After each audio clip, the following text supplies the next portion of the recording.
Woman whose journey I'm really, really inspired by. And she just made some powerful choices in her life. And I know that you'll all be inspired by her as well. And she's gone on, woman dear to my heart, as a writer, author, international bestseller, even prior to this. And so now she's a 2-time international best-selling author and coach. And so she helps women to get their message out as well. So near and dear to my heart, I love it. Her book, The Athena Prodigies, Empowering Women, Empowering Girls, was her first book. And now she's in this book, Empowering Women to Succeed. So let me bring to the stage Danielle Joworsky.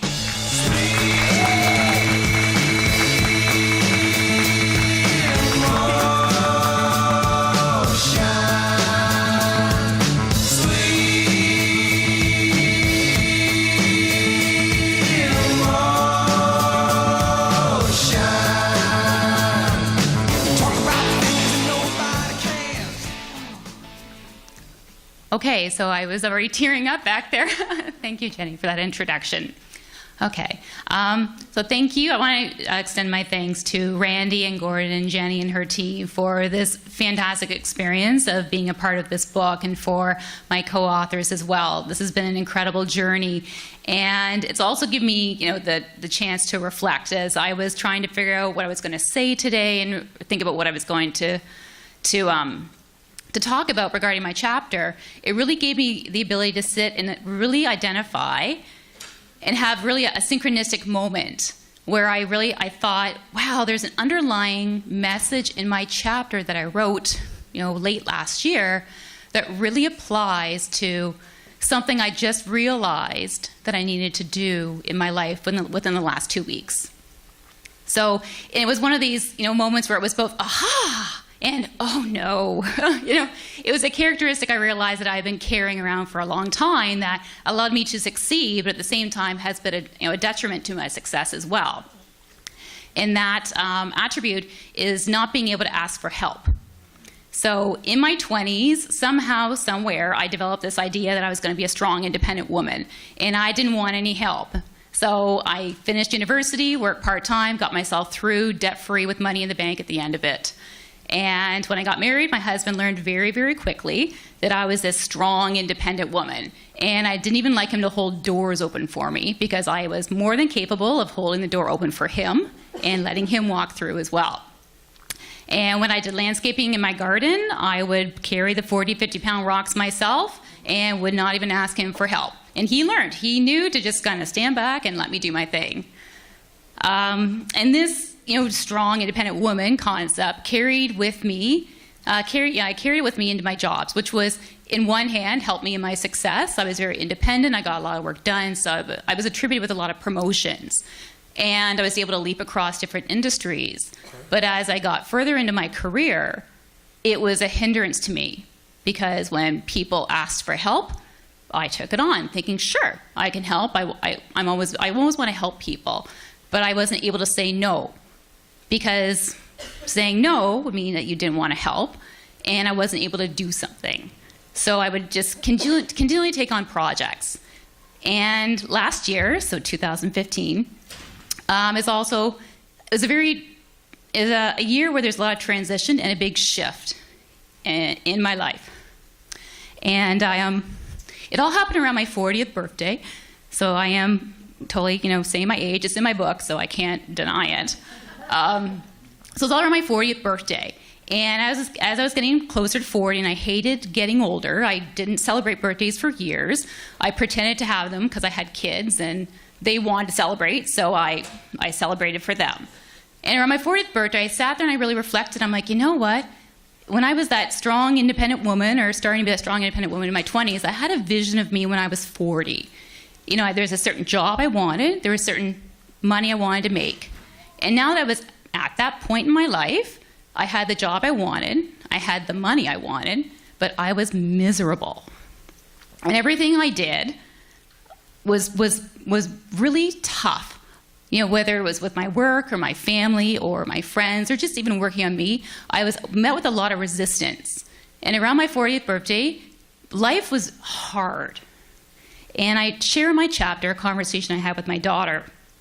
And, and it was heartbreaking. And she was, and she had a lot of pains as she was very young at the time. And she shared, there was pain in her voice. And, I was tucking her into bed and she asked me this question. And I was like, oh boy, I'm doing something really, really wrong. Because I was physically present in her life, but I was completely emotionally absent. Because I was always busy working and doing something else and trying to be a mom and trying to be a wife. And I have kids in competitive sports, so we're always driving around Southern Ontario. And I was working, constantly working, because someone always needed me. Someone else always needed me. And I completely forgot to take care of me. So life was hard. And having this conversation with my daughter just really, and being, getting closer to 40, I said, you know what, I don't know what to do. I'm not where I want to be, and life shouldn't be this hard. So I made the decision. Within a week of turning 40, I resigned from my career. No plans, had no idea what I was going to do. But I had reconnected with my passion to write. I used to write as a teenager, and I shelved that because it wasn't cool. So none of my friends really knew that I wrote. And so I reconnected with this ability, that I wanted to write.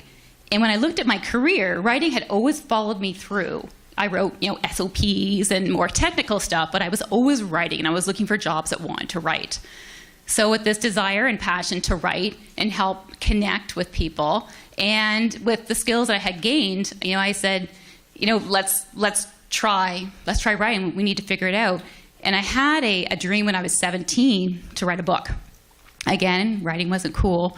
And I figured, well, if I've got the strength and the courage to quit my job, to really spend more time with my family and figure me out, because I'm not good to anybody else if I'm not good to myself, so if I can do all that, then I can write a book and I can put it out. So that was the book I released late last year.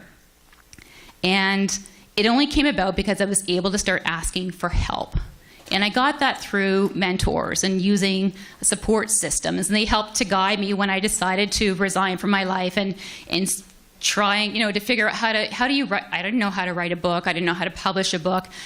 As I started working down that journey of really, I think, connecting with who I am supposed to be and what I'm actually supposed to do, things just started showing up. The people that I needed in order to help me publish my book showed up. And the experiences that I needed in order to write showed up. And I just, and recently I found out that when I start asking for help, things show up for me. So, I was, working through my business, and just really since January, I've really focused on it. I've really started to really identify what I want to do in order to help others share their stories. And, my results weren't what they were. And I had a talk with a friend, and she's like, well, what do you want to do? And I go, there's so many things I want to do. But when I realized my growth had stunted because I wasn't asking for help anymore. That old paradigm, that old mindset of being that strong, independent woman, and I can be, a great entrepreneur, and I'm going to do it on my own. Well, it wasn't working. And as soon as I realized that I had to start asking for help, again, doors opened. And that, when I went back and just kind of looked at my chapter, I'm like, it was there. So it's funny. So, being able to talk today, something I wrote last year has a message in it that applies directly to what I'm going through right now in my life, which, when I look at it, I'm like, it's perfect timing. So kind of very serendipitous for me that I need to learn to ask for help. And that's what my chapter is about. Because when you ask for help, you're allowing someone else to support you. Because again, a lot of things of what we do, we need help. I don't have all the knowledge and the skills in order to do what I need to do. So I need the help of others in order to, reach out and really make the impact that I want to make.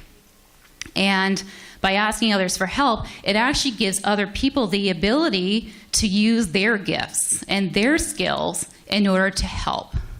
So as I'm growing, they're growing as well. As I'm creating opportunities for myself, they're creating opportunities as well to help and to grow and to learn. And, as I looked at my chapter and I looked at what I wanted to talk about, it was amazing how just by being able to ask for help and shelf that strong, independent woman, actually I didn't shelf it. It's just more I now included the ability that in the mindset that being a strong, independent woman means knowing when to ask for help so that you can continue to grow your strength and you can start to flex different muscles that you have and you're going to be growing. So at the end of my chapter, I share a very different conversation that I had with my daughter after I resigned. I started really focusing on what I wanted and creating the life that I wanted for myself and my family. And it was a very different conversation. And now it moved from just me tucking her into bed very, very quickly at night so that I could run off to go work on my computer to me sitting on her bed and having a really good conversation with her. We asked 3 questions.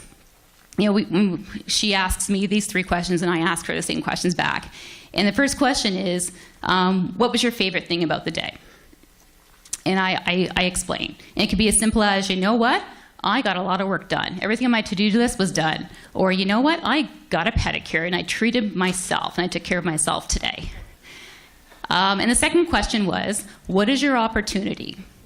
So what is something that you would like to do better the next time you have to do it? And the third question is, what are you looking forward to tomorrow? That way there's an anticipation that, there's something greater waiting for you tomorrow than what you had even today. So she asks me those questions, and then I ask them of her, and she does this every night. I walk in the room, and if I try to leave without having the questions asked, she's like, Mom. And I go back and I sit on her bed. And I love having these conversations because, one, it's time between the two of us that we never had before because I wasn't present in her life. I was physically present but emotionally absent. But now I actually get to be physically and emotionally present. I get to hear her. I get to understand what's going on in her life. I get to understand her fears and her barriers. And I also get to understand when she needs help. And sometimes she's very good. She will ask for help. Well, she will explain, I don't know what I need, or she'll ask, I don't know what I need to do. What do you think? And we get to sit and have a really powerful conversation. And she's only 8 now. And I get to, sit there and support her and understand who she is as a person. And I get to give her help.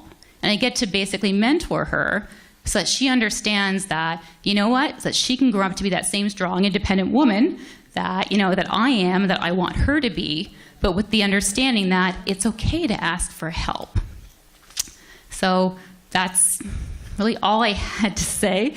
So thank you, everybody, very much for being here today. And again, thank you, Randy, Gordon, and Jenny for this fantastic experience.